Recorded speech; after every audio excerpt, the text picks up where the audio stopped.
All right, Adam, I wanted you to see this. Going to send you a text in a few minutes. Your bike is terribly overcharging, like 18 volts at idle. I suspect you probably need a new stator. I checked out the starter on your bike, and it's I think it's 100% seized through the relay switch, which is just over here.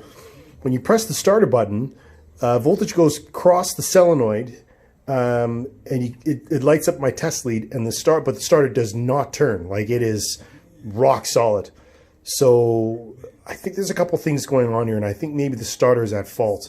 But I'm just going to unwrap these wires here that I see you have wrapped up, because I think the fault of why we need potentially a new stator is hidden in this wrapped up tape job here.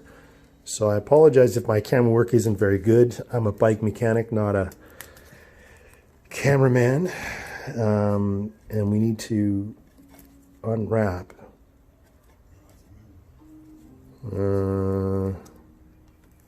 Okay, here we go. Unwrap this tape job. And underneath here, you see all three of these stator wires. They're all bunched up here. And then inside here, they're all wrapped up and probably super tight. My suspicion is once we have unraveled all this tape, that we're likely going to find cooked wires. Let me just get a cutter for this.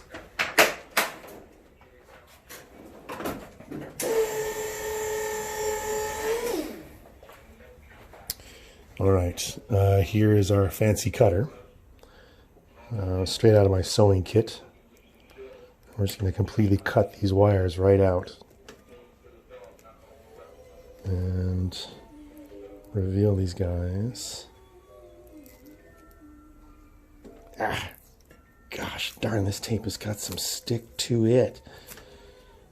All right, so here we have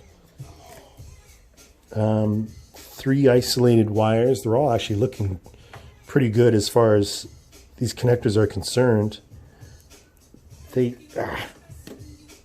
Oh yeah, okay, so here we go. So there it is. These two legs here were touching each other, and that's a dead short as far as the stator is concerned.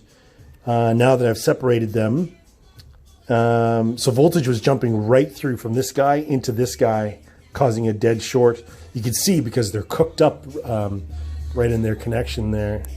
Whoops, sorry, my camera work is not... Oh, man. All right. Oh, there. No. Yeah, nice. Okay. So, yeah, you can see these two wires here. They were joined together like that. And when you bundle them up with tape, the voltage that comes through these wires is very high. It's wild, actually, and it's AC, alternating current, until it gets to the reg-rec, which is this guy. The regulator regulates the voltage, but rectifies it. And in the rectification... In the rectification, it takes AC voltage from the stator, which comes through these wires. It converts it to DC, which is direct current. And then the bike utilizes that for everything from lights to signals, horn, all that accessories and stuff. But the voltage that comes through these wires as it's en route to the reg-rec, this voltage starts per leg, probably 6 volts each. So 6, 12, 18. And then as you turn the throttle on the bike, it just goes up wildly from there. But once it gets into the reg-rec, it corrects that voltage. But what you did here was you took these two wires, or three of them I should say, you bundled them all up with tape, and this guy got free. There's no scorch mark on it. Yeah, that one's looking good. But these two guys are like, dude, let's party! So you got a dead short happening right here. And the more you turn the throttle, the faster the engine turns, the more voltage is coursing through these two wires, and you create a dead short. And this is likely why your bike sort of didn't do too well on the trip, not to mention the carbs, but you've got an electrical component that's not helping you at all here. If I separate these wires and we run the bike, we might get voltage that returns back to normal. That's me pressing the starter button and nothing is happening. Okay, let me pause the video. All right, so I got the bike running. It still makes wildly way too much voltage. This is roughly at idle speed.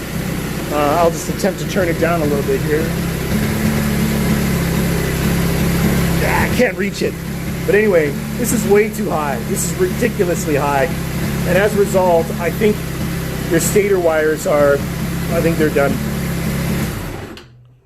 I'm going to do a stator test on these windings to see where they present. Wow, they're hot to the touch. Youcha. Wow. This guy here that I'm holding is kind of cooked up. You can see where the obvious amount of resistance came through this wire. Wowza. It is, that is hot. All right, let's back out here just a little bit. I'm going to do a quick stator test. And I'm going to stop the video because I'm not very good at doing this video thing. But anyway, I'm going to stop the video, do some more tests here on the stator wires, and find you some answers. But here's what I kind of think is going on, and it's just unfortunate that it's kind of a double. You had a so you had a double issue. Schmutz from the gas tank entered your carbs. At least this is what we suspect was going on. And then because the bike passed out on the road. But I think what actually what may have been happening here is I think the fault may either lie A, in the starter gear, which is underneath this cover, or potentially it's the starter button. And here's what I think is happening, or it has happened. Unbeknownst to me or you, while you were riding this bike, the starter was stuck in the on position. Because right now, when I press that starter button, I get voltage that goes through the relay and ends up at the starter motor down here, but nothing happens. Like that starter doesn't turn. Here, I'll give you a display. Turn the key, press the button, listen to this. Right, so I'm pressing that starter button and the solenoid is firing. That's it right there. And we're getting nothing turning on the starter motor. So I could dead short this starter, see what happens. Dead shorting a starter looks like this. And don't do this because starters typically don't like it. There's common ground right there. And then we take the hot wire, which is this guy, and we go in. Oops, careful. See, I told you. We go inside and we just tap that starter. See, and we get nothing. I'm tapping the starter wire. That starter's not turning because it's, careful, because it's completely freaking cooked. So I think this is one of the reasons why your bike was running as slow as it was. The starter was stuck on. The starter itself is seized, potentially even the starter gear. I'm not sure. I haven't taken this off yet. It's warm to the touch. This in turn stressed out the electrical system, and then your stator took a turn for the worst, stator wires, and started to cook. There's a combination of a few things going wrong here, Adam, but the long and short of this is this repair, without even looking at the carbs, is still an electrical thing. I'm happy to go inside and take a look at the stator to affirm that it's good or bad after I've done the basic stator test. But at the very least, I think you also need a reg rec as well. Hopefully you've got one on the parts bike. I'm not sure, but anyway, that's where we're at right now.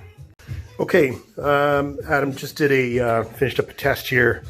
Regrettably, your stator is dead. Continuity to ground on all three of the legs. It is absolutely done.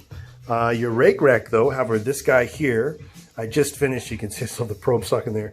But I just did a diode test on it, and it appears to be good. This leg here, the burnt up one, offers a little bit more resistance than the other two, which is pretty obvious because it's all burnt up. Just cut all these nipples off, get down to brass copper, bare copper, and solder these wires directly. And lastly, I'll see if I can include a photo that I took of these wires before I unraveled them from tape. But specifically, I don't know if you can see it very well, but this black wire was just bundled up in the tape and was not attached to anything. And this white with red wire was not attached to anything at all. This black wire on this specific model Suzuki needs to go into that white with red, and it wasn't. So I'm very suspect that part of the reason your stator has failed is because of this black wire having not been plugged in. This goes directly to the headlight of the bike. That and or the starter, which I'm kind of thinking might be a bit of a component of the fact that the bike is really low on oil. If you ran this bike low on oil at high speeds for a long duration of time, you could literally cook the stator, which is inside that cover. You could just cook it, and that's it. It didn't help that the stator wires, which are now, I stripped them bare so I could test them, but it didn't help that the stator wires were all bundled up like that in the tape. And you saw those two connectors, they were totally like arcing out like crazy. So I can't put my finger exactly on what it is. If I were to guess though, I think it's the starter motor. The motor or the button. The button held the starter on.